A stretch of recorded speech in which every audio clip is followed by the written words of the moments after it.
Napakasarap talagang humigop ng sabaw lalo na kung ganito kainit, kasarap at kalasa ang ihigupin mo. Tara, samahan niyo ako dahil for today's video ay magluluto tayo ng beef mami. Napakasimple at napakadali lang nito at kayang-kaya nyo itong gawin sa bahay. Gagamit lang ako dito ng 1 kilong beef brisket. Kung medyo nagtitipid kayo, pwede kayong bumili ng kalahating kilo lang. Hihiwain lang natin to ng ganito kalalaki, parang bite size na piraso. Pagkatapos natin yung ma-slice, hugasan lang muna natin. Tapos magsisison tayo dito ng asin at paminta. Nga pala, eto na yung magiging pinakapampalasa ng ating sabaw. Hindi na ako maglalagay ng kahit anong ricado gaya ng sibuyas, tanglad, toyo, patis o kung ano-ano pa. Talagang asin, paminta powder at all-in-one seasoning lang yung gagamitin natin. So purong-puro yung ating sabaw. Pagkatapos natin yung ma-season, ilalagay na natin yan sa pressure cooker at igigisa natin hanggang sa mag-iga na yung kanyang tubig at mag-brown.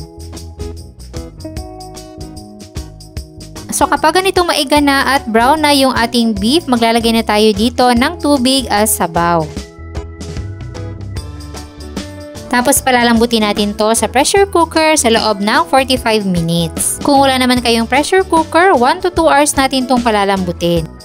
So pagkatapos ng 45 minutes, ayan at malambot na yung ating beef. Pwede na tayo mag-adjust ng timpla, dagdagan lang natin ng asin, paminta powder at konting all-in-one seasoning. Alam ko magtataka kayo sa ganitong sabaw na walang ricado, pero kapag nasubukan nyo to, mas masarap to dahil purong-puro yung sabaw ng baka. Dahil okay na itong ating sabaw, continuous lang natin sa pag-init at lulutuin lang natin ng mabilisan yung ating pansit Mickey. Kapag kumukulo na yung tubig, ilalagay na natin dito at mga 15 seconds lang pwede na natin yung hanguin. Huwag na natin patatagalin dahil malalata at mapuputol-putol yung ating noodles. Paghahango natin sa mainit na tubig, hugasan din natin agad ng malamig na tubig o sa running water para ma-stop yung cooking process. Para kapag nilagay na natin yung ating mainit na sabaw mamaya ay al dente pa rin yung ating Mickey.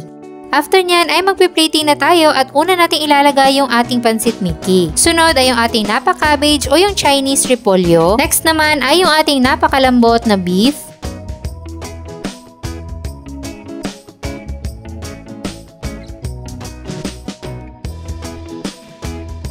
Spring onions. Syempre, hindi mawawala dyan yung ating fried garlic. At yung ating purong-puro at napakalasang beef broth. At syempre, dahil nasa bahay lang tayo, unlimited yung ating sabaw. Maglalagay din tayo ng nilagang itlog para kumpletong-kumpleto yung ating mami.